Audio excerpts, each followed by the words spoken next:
সবাইকে আমন্ত্রণ কুল স্পোর্টস 24-এ আপনাদের সাথে আছি আমি শাফাত মিদুল। শিরোনাম শুনছিলেন, এবার বিস্তারিত। ভিগো ওয়্যার গার্ড প্রয়োজন মতো বাঁকানো যায়, অধিক চাপেও ভাঙে না। ভিগো।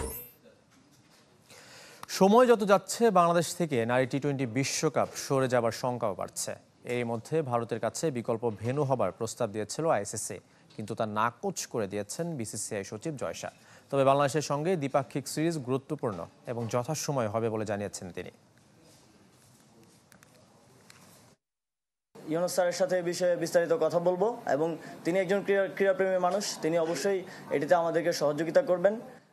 সপ্তাহের প্রথম কর্মদিবসে বলেছিলেন ক্রীড়া উপদেষ্টা, নতুন সরকার গঠনের পর সপ্তাহ পেরিয়ে গেল, কিন্তু নারী টি-20 বিশ্বকাপ নিয়ে দৃশ্যমান কোনো অগ্রগতি দেখা মেলেনি, না সরকারের পক্ষ থেকে না বিসিবির পক্ষ থেকে।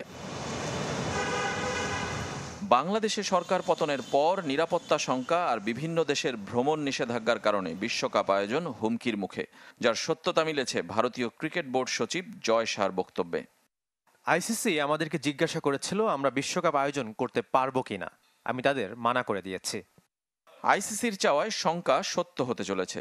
বুধবার মুম্বাইয়ে টাইমস গ্রুপের সাংবাদিকদের সাথে মত বিনিময়ের সময় বিশ্বকাপ স্বাগতিক হবার প্রস্তাব নিয়ে কথা বলেছেন জয় শাহ, মানা করে দেবার কারণটাও ব্যাখ্যা করেছেন।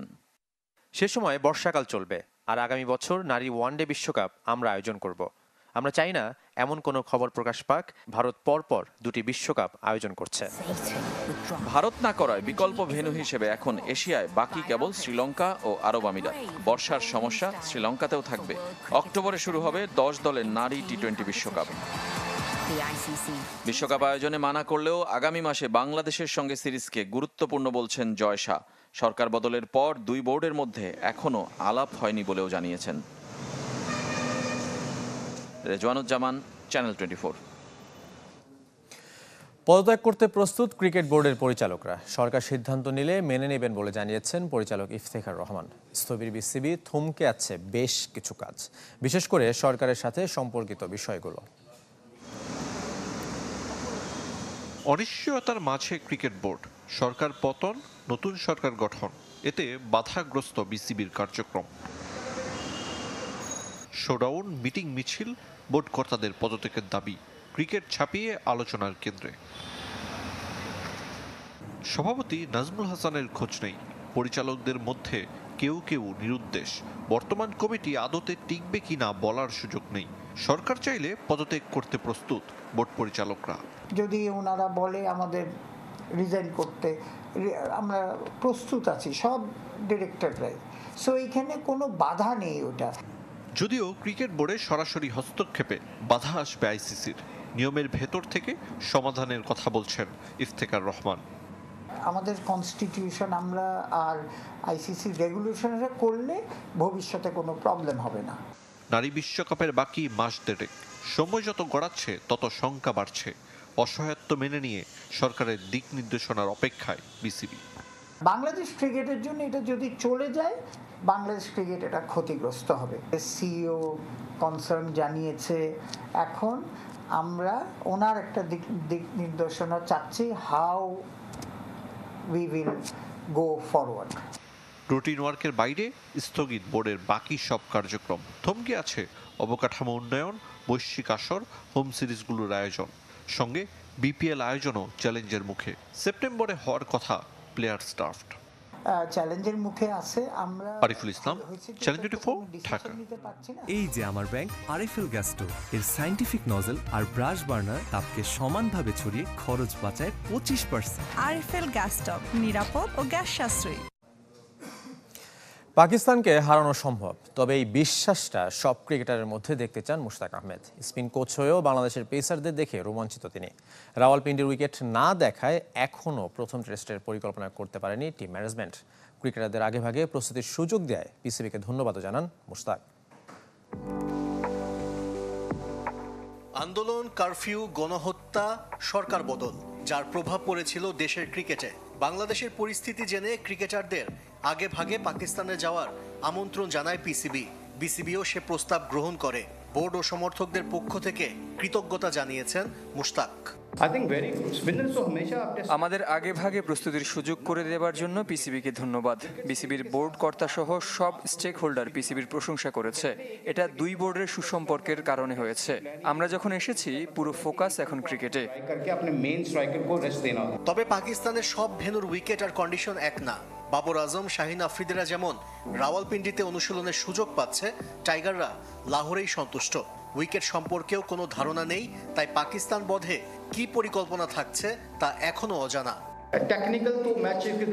উইকেটে যদি ঘাস থাকে তাহলে বাড়তি পেসার থাকতেই পারে। আমরা তো এখনো উইকেট দেখিনি, তাই কি কম্বিনেশন হবে কিংবা পরিকল্পনা কেমন থাকবে তা বলা কঠিন। তবে আমাদের সব ধরনের প্রস্তুতি থাকবে। বাংলাদেশ কখনো পাকিস্তানকে টেস্টে হারাতে পারেনি, এমনকি কখনো ড্রও করতে পারেনি। সাম্প্রতিক পারফরমেন্সও টাইগারদের পক্ষে কথা বলে না, তবে মুশতাক আহমেদ ভাবছেন ভিন্নভাবে। বেসিক আর বিশ্বাস, এই দুটি যদি ক্রিকেটারদের মধ্যে থাকে তাহলে অবশ্যই পাকিস্তানকে হারানো সম্ভব। আমি এই বিশ্বাসটা ছেলেদের মধ্যে দেখতে চাই। আরেকটা বিষয় খুব ভালো লাগে যে ওরা চ্যালেঞ্জ জানাতে জানে। গাদ্দাফি স্টেডিয়ামে টানা দ্বিতীয় দিনের মতো ঘাম ঝরিয়েছে বাংলাদেশ। আগের দিন রাতে পৌঁছে অনুশীলনে যোগ দিয়েছেন পেসার শরীফুল ইসলাম। আশিক রুদ্র, চ্যানেল 24। পাকিস্তান বাংলাদেশ এই দলের সিরিজের খবর জানাবো। বৃষ্টির বাধায় পরিত্যক্ত প্রথম 4 দিনের ম্যাচের তৃতীয় দিনের খেলা। ইসলামাবাদে তৃতীয় দিন সকালে থেকে বৃষ্টির বাধায় এক বলও মাঠে গড়ায়নি। চা বিরতির আগেও বৃষ্টি বন্ধ না হওয়ায় শেষ পর্যন্ত পরিত্যক্ত ঘোষণা করা হয়। প্রথম ইনিংসে বাংলাদেশ এই দলের 122 রানের জবাবে 4 উইকেটে 367 রান তোলে পাকিস্তান শাইন্স। সেঞ্চুরি তুলে 177 রানে থেমেছেন ওমর আমিন। রাজনৈতিক পালাবদলে পরিবর্তন আসছে হকি ফেডারেশনেও। বর্তমান কমিটি ভেঙে আবারও আসতে যাচ্ছে অ্যাডহক কমিটি। পরিবর্তন আসছে পরিকল্পনাতেও। স্কোয়াডে বিতর্কিত ব্যক্তিরা থাকায় স্থগিত করা হচ্ছে জাতীয় দলের জার্মানি সফর। মাওলানা ভাসানী স্টেডিয়ামে শুনশান নীরবতা। দেশের হকির আতুরঘর এখন রূপ নিয়েছে সেনাবাহিনীর অস্থায়ী ক্যাম্পে। 5 আগস্ট আওয়ামী লীগ সরকারের পতনের পর নিরুদ্দেশ সাধারণ সম্পাদক মুমিনুল হক সাঈদ। ফেডারেশনে আসছেন না কোনো কর্তা। বিশেষ করে আওয়ামী লীগের রাজনীতির সাথে জড়িত অনেকেই পলাতক। অন্য অনেক ফেডারেশনের মতো স্থবিরতা হকিতেও। অ্যাডহক কমিটিতেই সমাধান দেখছেন যুগ্ম সাধারণ সম্পাদক। হকি ফেডারেশনও কিছু পুনর্গঠন করতে হবে, কমিটি ভেঙে দিয়ে অ্যাডহক কমিটি, এটা আমরা প্রেসিডেন্ট স্যারকে জানিয়েছি এবং উনি খুব শীঘ্রই এই বিষয়ে পদক্ষেপ নেবেন। হয়তো মাননীয় উপদেষ্টার সাথে কথা বলবেন। সংগঠক সাবেক খেলোয়াড়দের নিয়ে আমরা হয়তো কালকের মধ্যে একটা বসার প্ল্যান করছি এবং আশা করি একটা সুন্দর কমিটি, যাতে হকির স্বার্থে একটা ভালো কমিটি হয়, ওই কমিটি করার চেষ্টা করছি।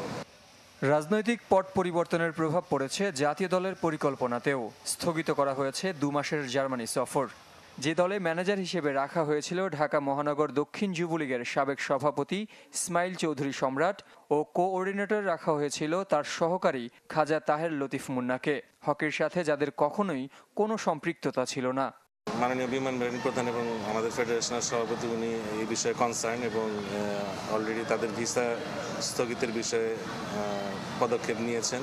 আজকে জানতে পেরেছে আরও বহিরাগত 4 জন ছিল। তো এইসব প্রেক্ষিতে এই ট্যুর সম্পূর্ণভাবে স্থগিত ঘোষণা করা হয়েছে। ফেডারেশনের অচলাবস্থা কাটাতে না পারলে অনিশ্চয়তায় পড়তে পারে নভেম্বরে বাংলাদেশের জুনিয়র এশিয়া কাপ খেলা, যে টুর্নামেন্টে সেরা 6 থাকলে খুলে যাবে প্রথমবার জুনিয়র বিশ্বকাপের দুয়ার। জহির সাগর, চ্যানেল 24, ঢাকা। ইউরোপের শীর্ষ 5 লিগের মধ্যে সবার আগে আজ রাতে শুরু হচ্ছে স্প্যানিশ লিগ। প্রথম ম্যাচে খেতাফের মুখোমুখি হচ্ছে অ্যাথলেটিক বিলবাও। ম্যাচটি শুরু হবে রাত 11টায়। রাত 1:30টায় রিয়াল বেতিস লড়বে জিরোনার বিপক্ষে। এবারও 20 দল অংশ নিচ্ছে লিগে। শিরোপার বড় দাবিদার রিয়াল মাদ্রিদ।